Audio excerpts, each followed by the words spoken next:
Hi, everyone, and it's a great pleasure to introduce our speaker for TAI's webinar today, Jiafu Mao from Oak Ridge National Lab, and he is yet another expert in wildfire modeling. And Ignacio, I'm passing to you now. Yeah, thank you, Julia. Welcome to our today's TAI's webinar session, everyone. This session consists of a 40 to 45 minutes presentation and 10 to 15 minutes for questions and answers. We suggest attendees to ask questions at the end of the presentation. And today, as Julia mentioned, we are so glad to present our speaker in this TAI's webinar series on data science for environmental sciences, Dr. Jiafu Mao. He's a senior scientist at Oak Ridge National Laboratory. His research involves understanding and modeling of carbon hydrology and vegetation dynamics in the Earth terrestrial ecosystem using field measurements, satellite data, process-oriented land surface and air system models, and various statistic methods, including the machine learning techniques. His research has been published in leading journals, including Nature, Climate Change, Nature Geoscience, Nature Communications, Proceedings of the National Academy of Science of the United States of America, and Global Change Biology, among others. He has also been involved in mentoring students and researchers at ORNL and from different universities. Dear Jiafu, thank you so much for accepting our invitation and making time out of your really busy schedule, and welcome. The floor is yours. Yeah. Thank you so much for the introduction and also your kind invitation for this presentation. So for this, this is just my great honor to be invited to present our recent research. So this one is mainly about the applications of machine learning techniques onto the wildfire process understanding and prediction. So as you can see here, 2 of the studies have already been published, and 1 is still under review. So I would appreciate the excellent contributions to these studies from my team members or collaborators, especially Dr. Yan Yu from Peking University and Dr. Yulong Zhang from the University of Tennessee, Knoxville. So for this wildfire-related work, they have been supported by the funds from the Environmental Science Division of ORNL, and also the 2 projects from DOE, like the Rubisco project and the TSFA projects from the Department of Energy. So wildfires, as you all know, they represent a major ecosystem disturbance and aerosol emission source affecting the global carbon budget, climate, and human life. So a recent surge of disastrous fires caused enormous social disruptions and huge economic losses. So for example, during the Black Saturday bushfires on 2009 in Australia, a lot of damages occurred for the socioeconomic systems and terrestrial ecosystems and killed about 173 people. So even in the traditionally humid Southeast US, where we live here, wildfires have become more and more frequent and intense over the past decades. So for example, the 2016 Great Smoky Mountain wildfires were a complex of wildfires and were claimed at least 14 lives, and was one of the largest natural disasters in the history of Tennessee. So this fire regime triangle reflects the 3 dominant factors influencing fire in different regions: vegetation characteristics, fire weather climatology, and ignition patterns. So all of which vary in importance spatially and temporally. Through global climate change, human influence on fire ignition, and a complex response of the land biosphere to human-induced climate change and CO2 fertilization. So as anthropogenic activity, as you know, has remarkably altered these wildfire regimes and their environmental risks at various temporal and spatial scales. So this scale-dependent climate human fire feedbacks also complicate the future projection of wildfire regimes across the globe. Nevertheless, accurate spatial temporal wildfire prediction remains challenging and is essential to the estimate of future socioeconomic risk because of a tight linkage between wildfire regimes and the fire-relevant socioeconomic effects, and the highly heterogeneous nature of the projected socioeconomic development. So that's why, I mean, we're trying to use the machine learning techniques. So the artificial intelligence has been widely applied in wildfire science and management since the 1990s, as reviewed by this paper in 2020. So since then, this field has rapidly progressed with a wide adoption of different machine learning methods, like the random forest, artificial neural networks, decision trees for wildfire analysis, modeling, and prediction. For example, the use of machine learning in wildfire science can be broadly categorized into different problem domains, like the fields characterization, fire detection and mapping, fire weather and climate change, fire occurrence, susceptibility and risk, fire behavior prediction, fire effects, and fire management, etc. Also, a lot of people have used machine learning techniques plus other methods to develop high quality and freely available wildfire products, which are already being used by different practitioners. So for this presentation, I'm going to present 3 of our recent wildfire-related work focused on the use of machine learning techniques, other statistical methods, and these latest Earth system models to quantify the drivers and the predictability of seasonal changes in African fire, to identify contemporary fire control attributions, and to constrain the Earth system model simulated future wildfire changes and associated socioeconomic effects. So the first application is on the seasonal changes and the predictability of African wildfire. So Africa, as you may know, contains some of the most vulnerable ecosystems to fire. About 50% of fire-related carbon emissions and 70% of global burned areas occurred across African subtropical savanna systems, both north and south of the equator. So a deeper understanding of the major environmental drivers behind the African fire evolution would aid in the capability to accurately predict seasonal fire activity in Africa, thus fostering better fire management practices in these vulnerable ecoregions.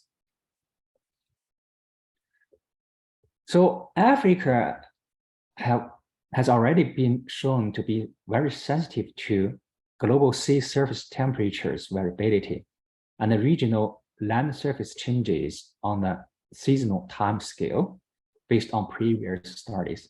So such oceanic and terrestrial controls on African climate variability can potentially enhance the ability to predict African fire at relevant timescales, since the oceanic and terrestrial states generally exhibit longer memory than does the atmosphere.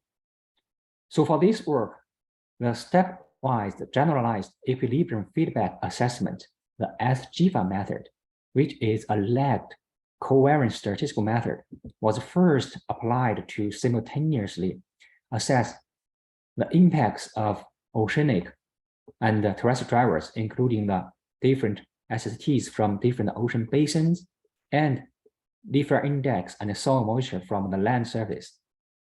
Those impacts on regional climate or ecosystem on the basis of differentiated memory of forcing and response variables. So SGFA here addresses both local and non-local feedbacks simultaneously at time scales longer than the fire memory. So more detailed information about the SGFA can be referred to the papers highlighted in this slide. So then to build a more comprehensive fire prediction model, different machine learning techniques are particularly useful because they provide unique tools to investigate the nonlinear and complex effects of natural and anthropogenic factors on fire activity. So to avoid possible overfitting using limited observational records, machine learning techniques need to be informed by the SGFA identified key environmental drivers of fire. So for this work, guided by the SGFA, which was first applied to quantify dominant oceanic and terrestrial factors affecting seasonal variability of African fire, machine learning techniques were subsequently used to develop a more robust seasonal fire prediction system across the sub-Saharan Africa, using both the SGFA identified terrestrial and oceanic drivers and other atmospheric drivers like those 2-meter air temperatures, wind speed, precipitation, and socioeconomic variables like land use and our change population density. So those just SGFA results. So according to the SGFA, we found the fire activity across both the northern and the southern arid African ecoregions exhibit significant sensitivity to variability in the SSTs, LAI, and soil moisture during the dry fire active season. So Northern Africa's fire is sensitive to variability in tropical ocean sea surface temperatures, especially those from the tropical Atlantic Ocean during the dry season from November to March, and the tropical Indian Ocean during the wet season from April to September. So during the boreal winter, North Atlantic Ocean SSTs play a substantial role in regulating the Northern African fire carbon emissions. So for the sea surface temperatures from Southern Hemispheric oceans, especially the South Atlantic Ocean, exert relatively strong control compared with the tropical and Northern Hemispheric oceans on Southern African regional fire during the fire active season from May to November. So in terms of terrestrial drivers of African fire, the observed effects from soil moisture changes are more robust than the LAI changes, especially during the wet season in Northern Africa. So the mechanistic controls of those terrestrial drivers, here the soil moisture of African fire variability, are explored in detail in these figures. So the SGFA analysis uncovers generally negative responses in African fire to positive anomalies in soil moisture. This is because wetter soils inhibit biomass burning through surface low-level cooling and elevated amounts of precipitation. So for the Liffer index impacts, positive anomalies in Liffer index indicate a higher amount of available fuel for biomass burning, leading to enhanced fire activity over portions of the West African monsoon region and grasslands in Southern Africa. So similarly, positive anomalies in Liffer index cause an overall increase in Northern African region average fire emission and burn area fraction during the fire active season in boreal winter and spring. However, surface cooling and decreased near surface wind speed associated with this positive LAI anomalies provide unfavorable meteorological conditions for biomass burning, thereby inhibiting fire activity across the majority of Southern Africa during the fire active season in boreal summer. So those just the predictability results. For the predictability of fire anomalies across both northern and the southern African ecoregion is substantially enhanced by including the slowly evolving oceanic and terrestrial forces quantified by the SGFA. So optimal fire predictability is represented by the ensemble mean squared correlation coefficient between the observed and predicted time series produced by the best machine learning method using all predictors, and reflects the all-season average of fire predictability. So it decreases in the North Africa by a lead time from 0.6 at 1 month in advance to 0.16 at 6 months in advance, denoted using the solid red lines.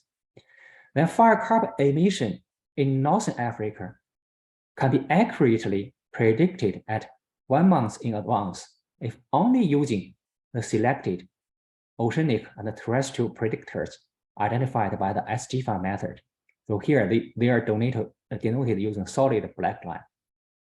With an ensemble mean R square of 0.51 compared with R square of 0.38 when using the atmospheric and the socioeconomic predictors identified by previous studies, denoted using the CN lines. So similar results happen to the wildfire seasonal predictability in the South Africa.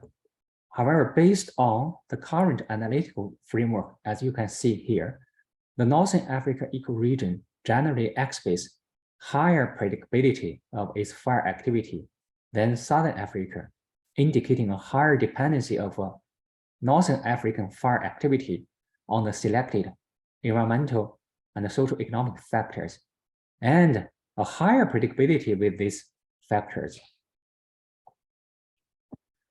So the importance of predictors is a standard output of all machine learning techniques, as you all know. Although the calculation of importance scores varies substantially by different machine learning methods, all of the importance scores qualitatively reflect relative importance of each predictor. So here, the importance score for each predictor is in each season is calculated as the ensemble averaged importance score reported by the best machine learning method used here. Then attributed to longer persistent time of the anomalies. Oceanic and terrestrial predictors identified by the SGFA method also demonstrated higher prediction skills than the combined atmospheric and anthropogenic factors in predicting fire carbon emission in both African ecoregions for all seasons, with the highest annual average importance scores assigned to soil moisture for both hemispheres. So for this part, the impacts of different sea surface temperatures, soil moisture, and the leaf area index were identified using the SGFA method to dominate the fire seasonal variability in Africa by regulating regional burning condition and the fuel supply. So compared to various atmospheric and socioeconomic predictors, these slowly evolving oceanic and terrestrial predictors were further identified using the machine learning techniques to determine the seasonal predictability of fire activity in Africa. So the combined SGFA machine learning technique approach achieved skillful prediction of African fire about 1 month in advance, and it can be generalized to provide seasonal estimates of regional and global fire risk, and even the risks to other extreme events. So our second application is about the quantification of contemporary wildfire control attributions or drivers. So these figures show the spatial patterns of the global wildfire changes in terms of the multi-year mean, anomaly, variability, and the trends. So consistent with previous results, global wildfire hotspot regions mainly exist in Africa regions and tropical Australia, as we showed before. But at the annual scale and for the past 2 decades, what have driven the changes and the patterns underlying these wildfire, the changes of these wildfire metrics? So since global fire controls related to climate, vegetation, and anthropogenic activities are usually intertwined, it has been challenging to disentangle these drivers in a quantitative way. So for this research, we leveraged an example of 5 machine learning methods and multiple satellite-based observations to conduct global fire analysis for burn area and quantify the driving mechanisms underlying annual fire changes in a spatially resolved manner for the period 2003 to 2019. So based on randomly sampled grid level data across global burn area with different further inputs of these climate, vegetation, and human activity variables, we developed a global model and 14 regional models for burn area. So 5-fold cross-validation during the training process showed that among 5 optimized machine learning methods, the light GBM performed the best, while neural network performed worst with the XGB boost, random forest, and the cat boost falling in between. So the ensemble machine learning model that combined the predictions denoted using the dark blue here from all the 5 machine learning methods was proved to outperform each single model in terms of the R-square and RMSE for both our global model and those regional models. So which therefore was adopted in this study. So the ensemble machine learning showed nearly identical performances between training and testing data sets in terms of R-square and RMC. So this suggests the robustness of this fire machine learning based analysis and the modeling framework. So through factorial simulations based on the optimized regional ensemble machine learning, we fully examined 5 fire controls related to climate, vegetation, and human factors on annual fire trends. So from 2003 to 2019, as you can see from this time series plots, human control, denoted using the red line, showed significant negative influence on global burn area, followed by climate control, denoted using the blue line, negligible positive vegetation control, denoted using the green line. So overall, all 3 control groups together produced a significant declining trends in global burn area, which was generally consistent with the observed trends from the remote sensing estimation. So global fire controls showed heterogeneous spatial patterns for their types, signs, and magnitudes. So for global burn area, the major control from climate account for more than about 53% of global total burn area. This is followed by vegetation control, which is about 23%, and human control, which is about 22%. However, a high portion of human control area, about 71% of human control area, showed negative effect on annual burn area trend, whereas climate and vegetation controls only had about 53 and 42% respectively. So across fire zones, human controls, as you can see, mostly negative, were primarily concentrated in Northern and Southern Africa, Central Asia, and North China. The majority of positive vegetation controls were distributed in Australia, Middle East, and Southeast Asia, while negative vegetation controls were scattered throughout Northwestern Africa and Central Europe. Positive climate controls, as you can see here, were extensively located in Boreal Asia, Boreal North America, and most of the United States. By contrast, negative climate controls were mostly found in the long belt of Northern Central Asia, Southern South America, Southern China, and Northern Australia. So we leveraged an example of 5 machine learning models and multiple satellite-based observations to conduct global fire modeling and quantified the driving mechanisms underlying annual fire changes for the period 2003 to 2019. So this study confirmed the feasibility and the efficiency of ensemble machine learning in global fire analysis modeling and subsequent control attributions. And a similar method could contribute to the robust fire projection in a changing environment. So our third application is about the observation-constrained wildfire projections and their possible socioeconomic effects for the latest Earth system models.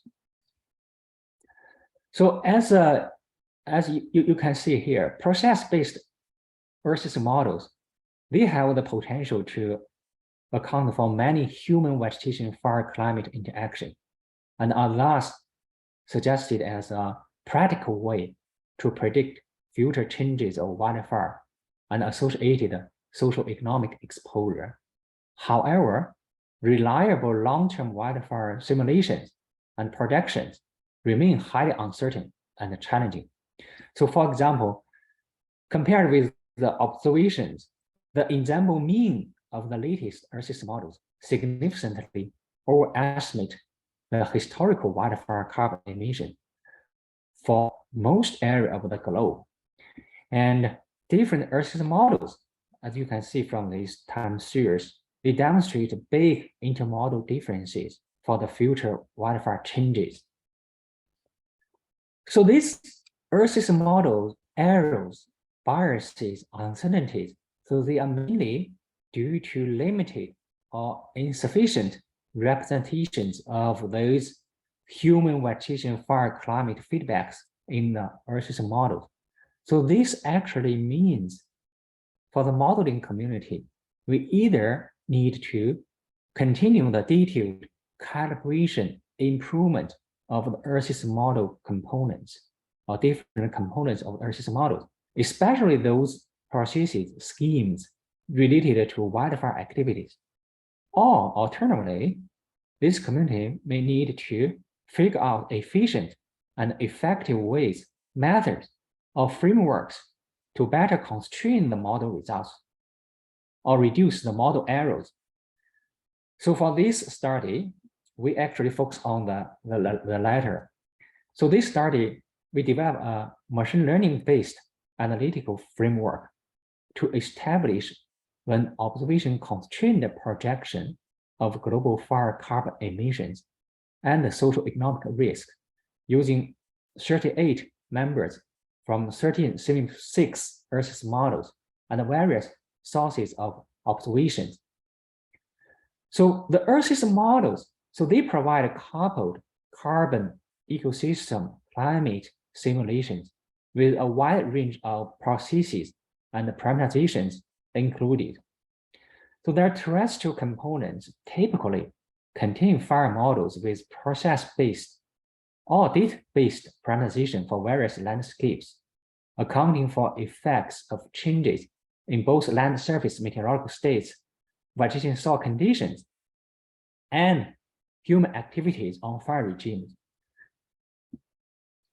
So inspired by the emergent constraint concept and motivated by the complex influencing factors of wildfire, different machine learning techniques were implemented to quantify the emergent relationships between projected global fire carbon emissions and historical observed climate, terrestrial ecosystem, and the social economic states using the complete historical future spatial pattern simulated by the Earth system models.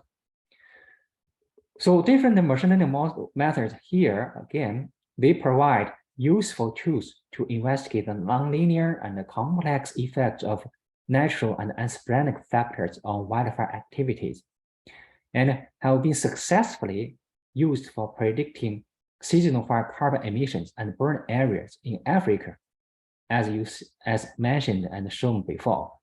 So here, multiple machine learning methods are selected, first trained to capture the Earth system model simulated relationships among the selected historical climate, terrestrial ecosystem, and the social economic variables, and future multi-decadal wildfire-induced carbon emissions under the shared social economic pathway SSP 585. So observed historical environmental predictors related to fuel disturbance, fuel abundance, fuel moisture, fire spread conditions, and ignition sources were then subsequently fed into the trained machine learning models, resulting in a multi-model, multi-data sets ensemble of observation-constrained projections of future global distribution of fire carbon emissions for each decade.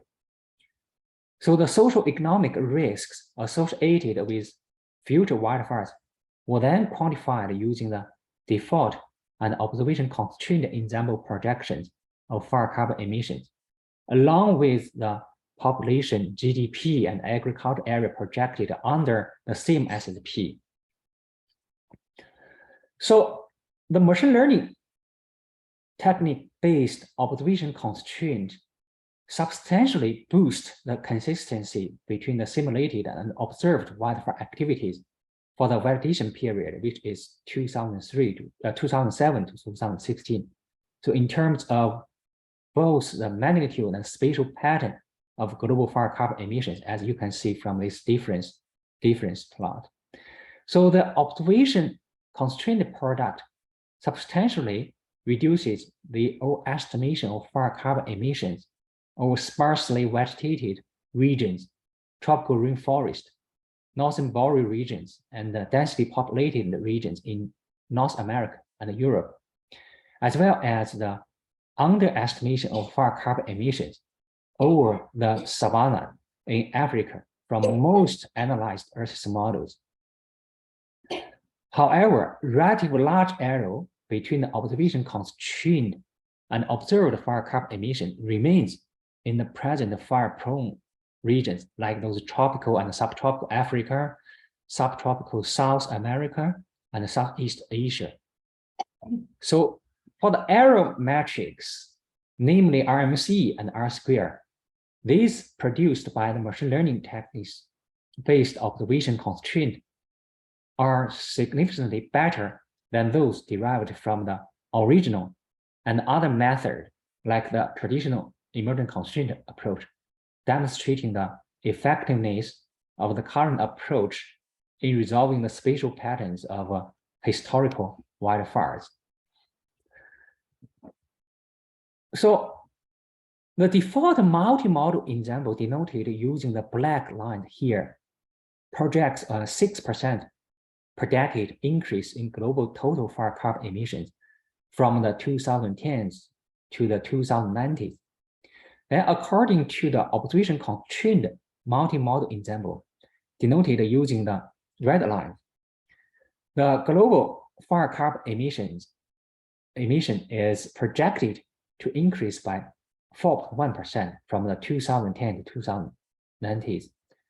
So compared with the original unconstrained multi-model ensemble, the machine learning technique-based observation constraint is also more consistent with the observation at the beginning year and leads to reduced magnitude, a less pronounced future increase, and a much narrower spread of the global fire carbon emissions.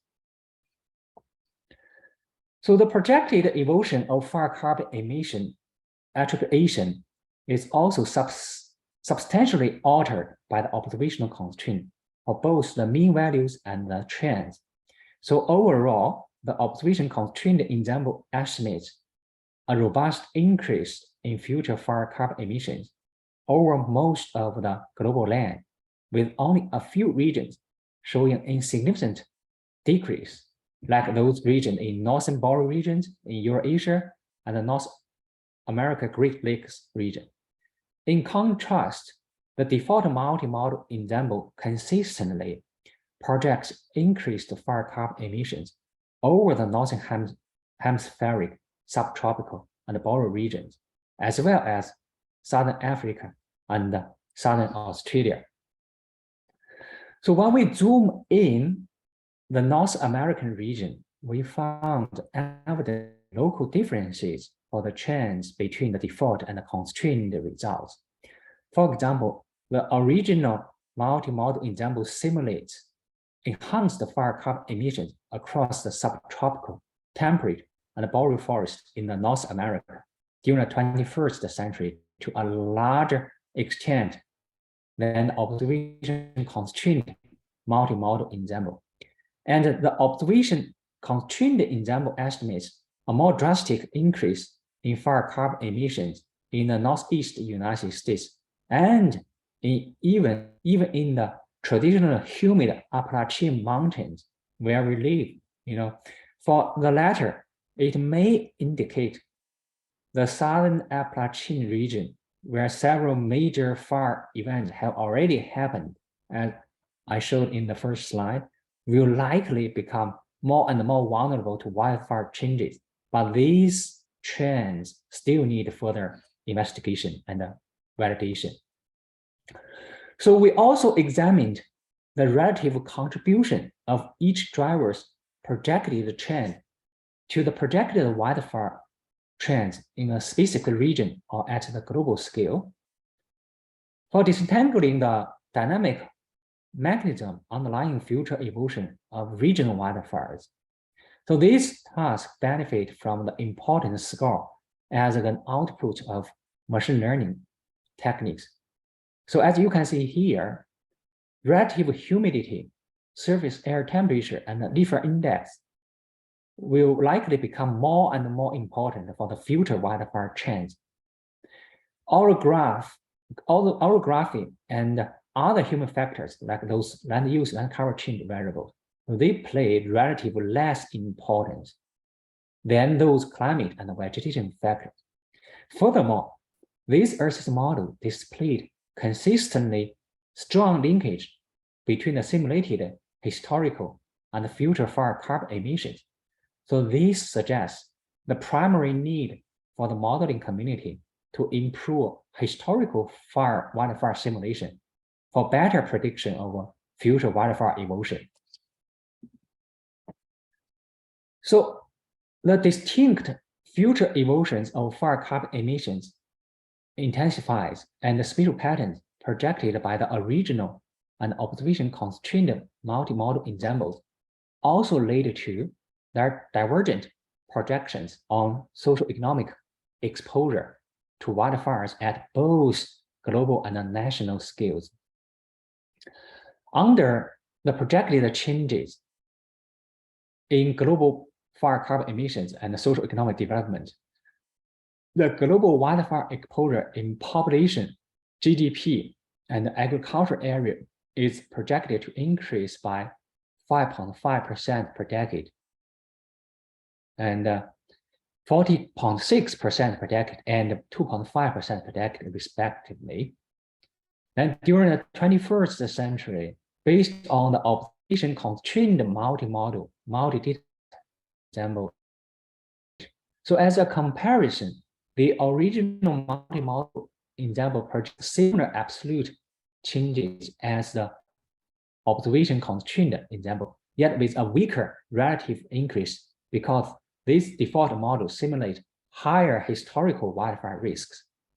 So the further intensified socioeconomic risks from wildfire estimated by the observation constraint versus the default ensembles are primarily owing to the in-phase enhancement of future wildfire activities and expected rapid socioeconomic development in the currently fire-prone West and the Central African countries in direct opposition to the projected reduction in wildfires over these regions by the default ensemble.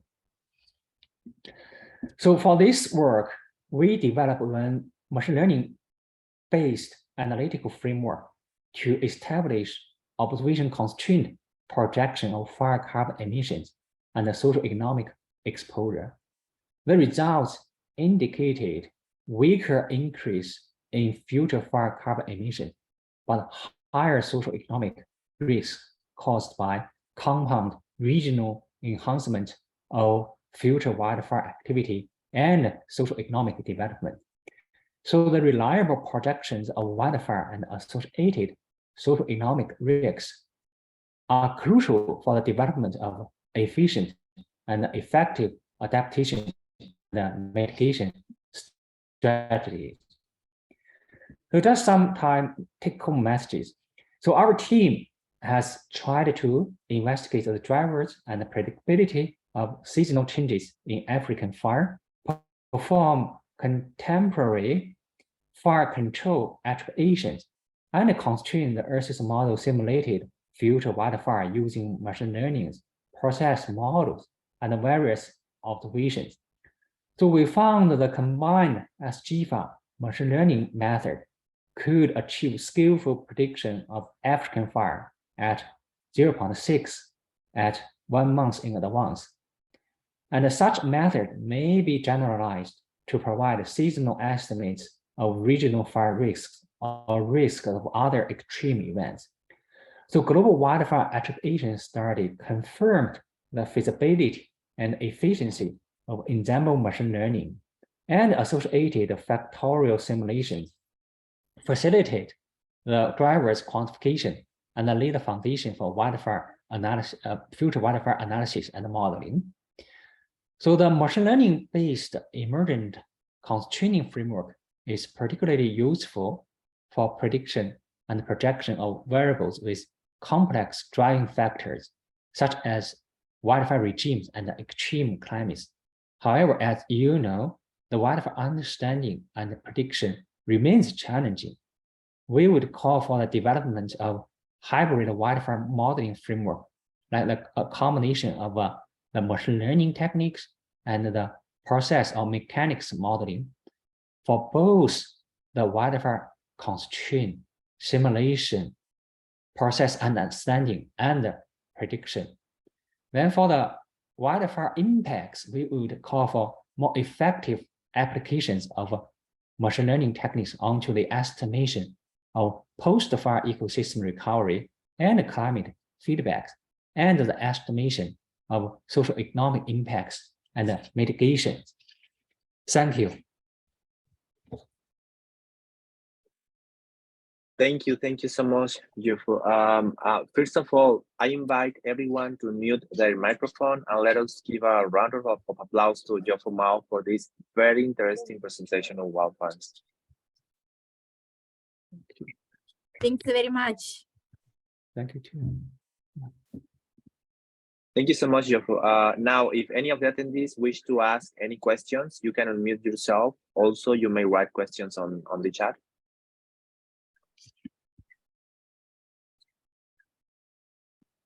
Maybe I can start. So yeah, thanks very much, Jiafu. It's really great talk, and I have multiple questions, but I'll start from the first one. One is clearly one of the messages that you mentioned, that there shall be more synthetic data for historical wildfires, so that pre-training could be done more accurately, more reliably. So are you aware of like any digital twin for historic wildfire? Any data that have a digital twin? So because there is right now a discussion about digital twin for this process. Are there any data for wildfire with the digital twins? Yeah, that's a good point. Yeah, I have heard, the digital twin concept. Unfortunately, I haven't tried to, have a better understanding of it, especially, on the application or their connection with the wildfire. Yeah, I would like to, to hear any, suggestions, comments, this kind of connection. Yeah, but I mean, in general, so when if you try to replicate how wildfire behaved in the past, and then its impact on, say, cyber physical systems or on, like, just an accumulation. So that's exactly where the digital twin is. So I just wonder whether you have seen anything on the synthetic scenarios for wildfire aspects. I know about, for example, something for flooding or for disease propagation, but I've never seen like this for wildfires. And I just wonder whether you have seen it. Good. Maybe we could explore it in the near future together. Yeah, that's really a good point. A very new point to me. Yeah. Yes, that's one. Thanks very much. And the second one is clearly one of the important messages from your talk is that the relationship between variables and driving factors behind wildfire dynamics is very complex. The relationships are very, very complex, and they are highly nonlinear. So have you seen anybody trying to use graph abstraction or network abstraction for modeling wildfire? And obviously, if you have a graph abstraction, after that you can go to graph neural networks and so on. So those models allow you to capture more sophisticated type of dependencies than, say, traditional LSTM or more traditional statistical models based on moments. So I just wonder whether you have seen anybody using graphs for wildfire modeling and graph neural networks. Yeah, that's also a good point too. As as shown in that review paper, published before, I think a lot of different, machine learning methods. I also mentioned, XGB boost, neural network, random forest, and many others, or even the causatic frameworks. Yeah, people trying to use many, methods. For even for the wildfire topic, for different, different applications, data set development, process understanding, and also even predictions. So probably, I would say probably some of them may be just, relevant to, the method, the graph method you were talking about. But maybe they're there, but so many methods there. Okay. Yeah. Okay, that's awesome. Thank you, Julia. I have also, if nobody else in the audience have some questions, I have also a couple of questions. It's very interesting that actually you show us the factors that actually impact the whole wildfire dynamic in different perspectives. But I wonder if those factors keep being the same in the study. If the study is performed at different moments in time, for instance, summer versus winter or something like that. Do you have something on this? Yeah, that's a good point. Definitely, I think I would guess definitely, the drivers, the affecting factors, their importance should change with location, with time scales. Definitely, yeah, definitely. So for those studies, I presented, the first one is mainly about this kind of seasonal behaviors of the wildfire in Africa and their possible drivers. So, even for this kind of, for the two regions I showed there, for northern and southern African regions, for different regions, for different seasons, they have different oceanic or land driving factors. Yeah, I think that definitely those driving mechanism or driving factors change with the season, with the time scales. Yeah. Yeah, and I think that's very important because also that could lead to the creation of policy that actually could, you know, be trying to focus on more things at certain moments in time. I mean that could be one of the goals. I have another technical question. You mentioned that you're using an ensemble models. I mean an ensemble method there. Which models are you using as input for that ensemble method? So the inputs as listed here, let me go back to that here. Yeah, those are different, feather inputs, the climate, vegetation, and human there. Yeah, to generate classified classified into 3 categories. Yeah, those are mainly associated with those, those are fuel conditions, fuel, flammability, climate conditions, fuel availability, and human, impacts, etc. Yeah, but in terms of implementation, I mean, you have an ensemble model, which means that you take an input from different models, different other methods. Which other methods are part of the ensemble model? Yeah, the example here, just we have 5 machine learning models. Okay, you use all of them. Yeah, and also we use those models to create those global scale model, and also for each wildfire regions, 14 regions, we also created 14 regional models. Yeah, so we also detailed evaluated their performance in terms of those test, and also this kind of for this kind of performance test. But generally, we found that the mean of these 5 models, the ensemble mean of the 5 models performs best than other single model.